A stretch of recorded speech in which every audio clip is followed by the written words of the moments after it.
नमस्कार। तो आज हम डिस्कस करेंगे कुछ इंपॉर्टेंट एमसीक्यू जो आपके पावर पॉइंट से रिलेटेड होंगे, जो आपके जेओआईटी पेपर के लिए इंपॉर्टेंट रहेंगे। इससे पहले हम एमएस एक्सेल और एमएस वर्ड के बारे में डिस्कस कर चुके हैं। अगर आपने वो वीडियोस नहीं देखी हैं तो देख सकते हैं, और अगर आप चैनल पे पहली बार आए हैं तो चैनल सब्सक्राइब जरूर करिएगा। चलिए फिर स्टार्ट करते हैं, जिसमें आपका पहला प्रश्न है, but is the default power point standard layout. देखिए, जबकि टाइटल स्लाइड लेआउट है, ये पावर पॉइंट की डिफॉल्ट स्टैंडर्ड लेआउट है, तो ऑप्शन बी सही होगा इसका। इसके बाद आपका सेकंड क्वेश्चन है, to centre the selected text the shortcut key is. देखिए अभी मैं आपको पावर पॉइंट पे ही पढ़ा रहा हूँ। जैसे मैं ये कोई सिलेक्ट कर लेता हूँ टेक्स्ट को, अगर इसको मैंने सेंटर में लगाना होगा तो मैं कंट्रोल+E की का यूज़ करूँगा। तो जो आपका ऑप्शन बी है ये सही होगा यहाँ पे। इसके बाद आपका अगला प्रश्न है, which type of view is not present in MS power point. देखिए, जो आपका एक्सट्रीम एनिमेशन व्यू है ये प्रेजेंट नहीं है एमएस पावर पॉइंट पे, तो ऑप्शन ए सही होगा।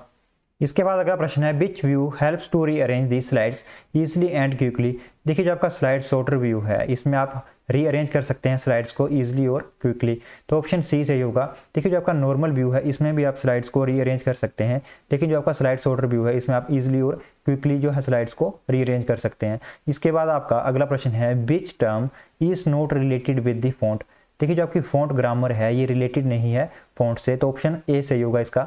इसके बाद आपका अगला प्रश्न है, which option can be use to set custom timings for slides in a presentation. देखिए, जो आपका रिहर्स टाइमिंग है इसका यूज़ किया जाता है set custom timing for a slides in a presentation, तो ऑप्शन बी सही होगा इसका।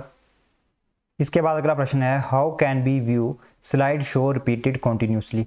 देखिए, आप कैसे जो हैं स्लाइड शो को रिपीटेड कंटिन्यूसली देख सकते हैं। आप देख सकते हैं loop continuously until escape, option B सही होगा इसका। इसके बाद आपका अगला प्रश्न है, the spelling dialog box can B involved by choosing spelling from the dash menu. देखिए, जब का स्पेलिंग डायलॉग बॉक्स है ये इन्वॉल्व है और ये चूज करता है spelling from the tool menu, तो ऑप्शन डी सही होगा इसका। इसके बाद अगला प्रश्न है, how we can create a uniform appearance by adding a background image to all slides. देखिए, आप किस प्रकार क्रिएट कर सकते हैं uniform appearance by adding a background image to all slides. तो आप एडिट करेंगे स्लाइड मास्टर में, तो आप क्रिएट कर सकते हैं uniform appearance by editing the background image to all of slides. देखिए, जैसे आपको हर स्लाइड्स में चैनल का लोगो दिख रहा होगा, तो मैंने एडिट किया है स्लाइड मास्टर में जाके, तो ऑप्शन डी सही होगा इसका। इसके बाद अगला प्रश्न है, but term describe a background that appears as grainy not smooth surface. देखिए, जो आपकी ग्रेडियंट टर्म है ये डिस्क्राइब करती है आपके बैकग्राउंड को जो अपीयर्स होता है ग्रीनी और नॉट स्मूथ सरफेस, तो ऑप्शन बी सही होगा। इसके बाद आपका अगला प्रश्न है, which view in PowerPoint can be use to enter speaker comments. देखिए, जो आपका नोट्स पेज व्यू है इसका यूज किया जाता है पावर पॉइंट में एंटर करने के लिए स्पीकर कमेंट का, तो ऑप्शन बी सही होगा इसका। इसके बाद आपका अगला प्रश्न है, which of the following feature is use to create a new slide show with the current slides but presented in a different order. देखिए, जो आपका कस्टम स्लाइड शो है इस फीचर का यूज किया जाता है क्रिएट करने के लिए नई स्लाइड का, पर जो आपका शो है करंट स्लाइड का रिप्रेजेंट किया जाता है डिफरेंट ऑर्डर में, तो ऑप्शन बी सही होगा इसका। इसके बाद अगला प्रश्न है, which option in PowerPoint allow to carry slides from one computer to another. देखिए, इनमें से कौन सा ऑप्शन है जो पावर पॉइंट को अलो करता है कैरी करने के लिए slides from one computer to another. ये है आपका pack and go, option C सही होगा इसका। इसके बाद आपका अगला प्रश्न है, one can change colour of different objects without changing content using. देखिए, मान लीजिए आप डिफरेंट ऑब्जेक्ट का कलर चेंज करना चाहते हो विदाउट चेंजिंग कंटेंट, तो आप क्या यूज़ करेंगे, आप यूज़ करेंगे कलर स्कीम का, ऑप्शन डी सही होगा। इसके बाद अगला प्रश्न है, the arrangement of elements such as title, subtitle, text, picture, tables, code.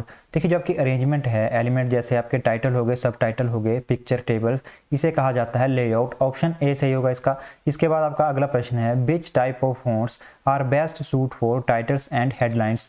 देखिए, जो आपके सेंस एंड सेरिफ फॉन्ट्स हैं इनका यूज़ किया जाता है आपका टाइटल्स और हेडलाइंस के लिए, तो ऑप्शन ए सही है। इनका यूज़ इसलिए किया जाता है क्योंकि ये ईजिली रीडेबल हैं, तो ऑप्शन ए सही होगा इसका। इसके बाद आपका अगला प्रश्न है, which key can be use to view slide show. देखिए, जो आपके फंक्शन की F5 है इसका यूज़ किया जाता है व्यू करने के लिए स्लाइड शो का, ऑप्शन ए सही होगा इसका। इसके बाद अगला प्रश्न है, but is a motion path in power point. देखिए, जो आपका मोशन पाथ है पावर पॉइंट में ये है आपकी एक टाइप की एनिमेशन एंट्रेंस इफेक्ट है, ऑप्शन बी सही होगा इसका। इसके बाद आपका अगला प्रश्न है, but is the term used when A clip art image changes the direction of faces. देखिए किस टर्म का यूज़ करते हैं जब आपकी क्लिप आर्ट में इमेज चेंजेस करते हैं डायरेक्शन ऑफ फेसेस, तो इसमें यूज़ करते हैं हम रोटेट का। ऑप्शन बी सही होगा इसका। इसके बाद अगला प्रश्न है dash refers to forward the object one level और to the front of all objects. देखिए जो आपके ब्रिंग टू फ्रंट है ये रेफर करता है forward the object one level और the front of all object. देखिए जो आपका ये इमेज है, लोगो है, इसे हमने करके रखा है सेंड टू बैक। जो भी मैं आप इसके ऊपर लिख रहा हूँ तो इसके ऊपर दिख रहा है, तो इसलिए मैंने इसको सेंड टू बैक किया हुआ है। और जो इसमें क्वेश्चन में पूछा गया है कि फ्रंट करे ऑल ऑफ द ऑब्जेक्ट, तो आपको क्या करना पड़ेगा, ब्रिंग टू दी फ्रंट। तो ऑप्शन डी सही होगा इसका। इसके बाद 21st क्वेश्चन है the Microsoft PowerPoint in order to see all the slides on one screen use. देखिए माइक्रोसॉफ्ट पावर पॉइंट में अगर आप सभी स्लाइड्स को एक स्क्रीन पे देखना चाहते हैं तो आप यूज़ करेंगे स्लाइड सॉर्टर व्यू का। ऑप्शन ए सही होगा। इसके बाद आपका 22nd क्वेश्चन है but are lines curve free form and scribble. देखिए जो आपके लाइन्स हैं, कर्व हैं और फ्री फॉर्म स्क्रिबल हैं, ये सभी आपके types of custom motion paths हैं। ऑप्शन बी सही होगा इसका। इसके बाद आपका 23rd क्वेश्चन है the power point view that display only text, जिसमें आपके शामिल हैं टाइटल और बुलेट्स। देखिए पावर पॉइंट का कौन सा व्यू डिस्प्ले करता है सिर्फ टेक्स्ट, ये करता है आपका आउटलाइन व्यू। ऑप्शन डी सही होगा। इसके बाद 24th क्वेश्चन है to edit the text within the boxes of an organisation chart view. देखिए आपने एडिट करना हो टेक्स्ट को जो आपका बॉक्सेस में हो ऑर्गेनाइजेशन चार्ट के, तो आपको सेलेक्ट करना पड़ेगा बॉक्स और टेक्स्ट दोनों को, उसके बाद ही आप चेंजेस कर सकते हैं। ऑप्शन ए सही होगा। इसके बाद आपका अगला प्रश्न है objects on the slide that hold text are called. देखिए जो ऑब्जेक्ट टेक्स्ट को होल्ड करते हैं स्लाइड पे, इसे कहा जाता है प्लेस होल्डर्स। तो ऑप्शन ए सही होगा। इसके बाद 26th क्वेश्चन है the slide that is use to introduce a topic and the set the tone for the presentation is called the. देखिए जबकि टाइटल स्लाइड है, इसका यूज़ किया जाता है इंट्रोड्यूस करने के लिए टॉपिक को और set the tone for the presentation. तो ऑप्शन डी सही होगा इसका। इसके बाद आपका अगला प्रश्न है which of the following tool bars provide different option in various master views. देखिए जो आपका कॉमन टास्क टूल बार है ये प्रोवाइड करता है आपको different option in various master views. तो ऑप्शन ए सही होगा इसका। इसके बाद अगला प्रश्न है but would I choose to create a preformatted style. देखिए हम क्या चूज करेंगे क्रिएट करने के लिए प्री फॉर्मेटेड स्टाइल, तो ये हमें चूज करेंगे स्लाइड लेआउट। ऑप्शन बी सही होगा। इसके बाद आपका अगला प्रश्न है ellipse motion is pre defined. देखिए जब का एलिप्स मोशन है ये आपका प्री डिफाइंड है एनिमेशन स्कीम का। ऑप्शन बी सही होगा इसका। इसके बाद आपका अगला प्रश्न है a file which contain readymade styles that can be used for a presentation is called. देखिए जो फाइल कंटेन करती है रेडीमेड स्टाइल और इसका हम यूज़ करते हैं प्रेजेंटेशन के लिए, इसे कहा जाता है टेम्पलेट। ऑप्शन सी सही होगा। इसके बाद 31st क्वेश्चन है which of the following is not include in the insert category in MS power point. देखिए इनमें से आपका जो क्या है इंक्लूड नहीं किया जाता इंसर्ट कैटेगरी में एमएस पावर पॉइंट में, ये है आपका एनिमेशन। ऑप्शन डी सही होगा इसका। इसके बाद आपका अगला प्रश्न है to add a new slide be press dash shortcut की।